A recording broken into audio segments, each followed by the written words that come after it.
Traffic સુરક્ષા અને માર્ગ સલામતી પ્રત્યે નાગરિકોમાં જાગૃતિ આવે તે હેતુથી Patan city A division police station દ્વારા એક અનોખી જનજાગૃતિ કાર્યક્રમ યોજવામાં આવ્યો હતો।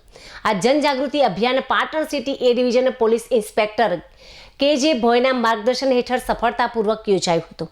આ કાર્યક્રમ દરમિયાન વાહન ચાલકોને માર્ગ અકસ્માતોથી બચવા તેમજ ટ્રાફિક નિયમોનું કડકપણે પાલન કરવા અને હેલ્મેટના ઉપયોગનું મહત્વ સમજાવવામાં આવ્યું હતું।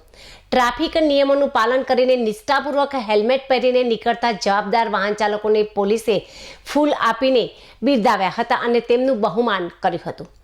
પોલીસ વિભાગના સકારાત્મક અને પ્રેરણાદાયી અભિગમથી સ્થાનિક નાગરિકોમાં ભારે પ્રશંસા થઈ રહી છે।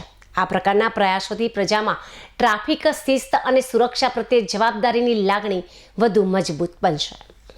હેલ્મેટ બાબતે કઈ લોકોને સંદેશ આપવા માંગો? હેલ્મેટ જરૂરી છે, મેન વસ્તુ તમારી સલામતી અને પરિવાર માટે। હેલ્મેટ પોતાની સુરક્ષા માટે છે તો બધાએ પહેરવું જોઈએ। હેલ્મેટ પહેરવું બહુ જરૂરી છે, ખાસ કરીને તો પોતાની પ્રોટેક્શન માટે અને આપણા માટે જ છે, પોતાના માટે। તમારા અને તમારા પરિવારની સલામતી માટે હેલ્મેટ પહેરવાનું। દરેક વ્યક્તિ આગળ પાછળ બધા વ્યક્તિ જે ચલાવતા વ્હીકલ ટુ વ્હીલર એમને હેલ્મેટ પહેરવું જરૂરી છે।